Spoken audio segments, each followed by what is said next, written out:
The 2S4 has no equivalent in Western militaries. This is because its main task, destroying immobile, fortified strongpoints with its powerful shells, is typically performed by airstrikes using precision-guided munitions such as JDAMs. Unfortunately, these practical characteristics have also enabled the M240 mortar's use in prolonged and indiscriminate bombardments of civilian targets. Self-propelled heavy mortar carriers are ubiquitous in modern mechanized armies, mounted on light armored carriers and placed at the disposal of battalion commanders. Such vehicles can deliver heavy and fast-responding indirect bombardments with 120mm shells. When compared to self-propelled howitzers of similar caliber, mortars are lighter and require a smaller logistical train, but have significantly shorter range. The United States Army mounts 120mm mortars on wheeled Strykers, the M1129, and M113 tracked vehicles, designated the M1064. Russia fields its own 120mm self-propelled vehicles, the 2S9 Nona, but it also uniquely fields gigantic 240mm mortars on its 2S4 Tyelp and Tulip mortar carriers, by far the largest mortar system in use today. And by use, I mean in combat. Why employ such a large mortar with such a relatively short range? A look at history provides a few answers. First answer: to destroy fortresses and harden defensive positions. Israeli fortifications on the Golan Heights and Suez Canal, fortified Mujahideen caves in Afghanistan, and airports defended by the Ukrainian army have all been hit by M240 mortars at one point or another. Second answer: to destroy cities. Apartment buildings in Grozny, Beirut and Homs didn't destroy themselves. This article will look at both the vehicle and its main weapon. The 30-ton 2S4 mates its M240 heavy mortar to a tracked GMZ vehicle chassis used in numerous other self-propelled weapon systems. The crew of 9 4-vehicle operators and 5 gunners is protected by up to 20mm of armor, adequate protection against small arms and shrapnel. Though the terrifying barrel of the M240 is pointed forward when the vehicle is on the march. When deployed, the mortar's baseplate is flipped over the back of the vehicle onto the ground so that the tube points upward and away. Each shot makes the entire vehicle ring like a giant bell. Unlike most mortars, the M240 is a breech-loaded weapon. It can fire massive 221-pound F-864 high-explosive projectiles, each 1.5 meters long and comparable in weight to small aerial bombs, at targets over 9 kilometers away. With rocket-assisted projectiles, the range can increase up to 20 kilometers. However, the M240's rate of fire is just 1 round per minute.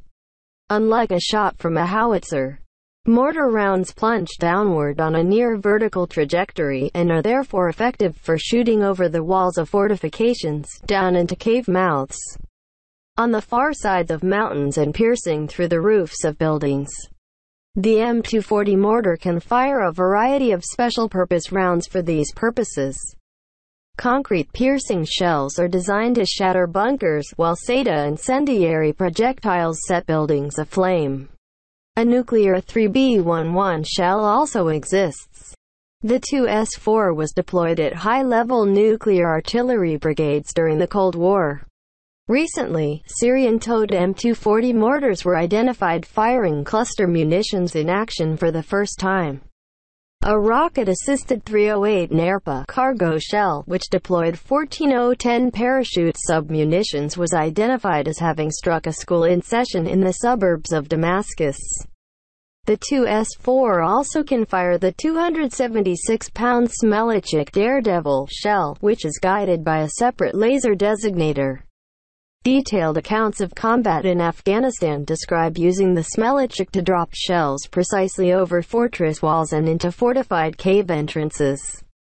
Daredevil rounds offer a significant ability to hit point targets after just 1 or 2 ranging rounds, though the targeting system requires optimal atmospheric conditions. The Syrian army is currently using towed M240 mortars in its sieges of rebel-held cities. Reports on its use in the indiscriminate bombardment of Homs gained extensive media attention in 2012. Claims that two S-4 vehicles were used appear to be inaccurate. Previously, the mortars had also gained infamy for killing hundreds in bombardments of Beirut during the 1980s, the shells powerful enough to pierce the roofs of concrete shelters. Egypt is also believed to retain towed M240s. Russia maintains just one active battalion of 8 2S4s in service, with over 400 in reserve. In 2000, Tyelpins played a prominent role in the siege of Grozny in the Second Chechen War, systematically leveling the city from afar according to one analyst. 127 targets were reported destroyed by Daredevil laser-guided rounds. Altogether, the Russian army claims to have killed 1,500 separatist fighters in Grozny in a siege believed to have killed over 16 times as many civilians.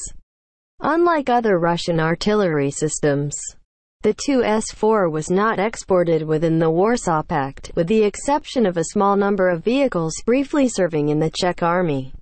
Curiously enough, however, 2S4s were spotted in Ukraine in July 2014 by OSCE drones. It seems that in the Russian army you can take your siege mortars with you when you volunteer abroad. At least 4 mortars are reported being used in support of Russian separatists. The Tulips established a reputation for themselves in the sieges of 2 strongpoints held by Ukrainian army forces in 2014, the airports of Luhansk and Donetsk. In both cases, their bombardments collapsed airport terminals onto their foundations, forcing defenders to retreat from positions they had held for months. Ukrainian Defense Minister Valery Zalety even initially claimed in September that the 2S4 had struck Luhansk airport with a tactical nuke.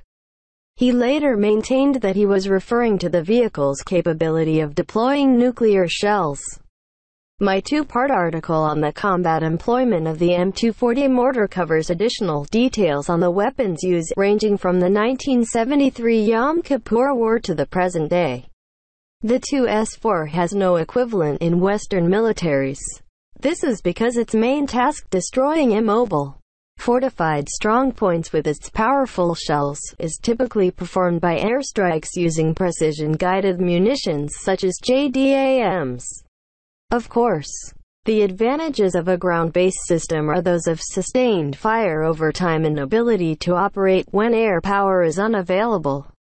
Unfortunately, these practical characteristics have also enabled the M240 mortar's use in prolonged and indiscriminate bombardments of civilian targets. In the words of journalist Paul Conroy, present at the siege of Homs, I lay there and listened as salvos of 3 of these mortars were launched at a time, 18 hours a day, for 5 days.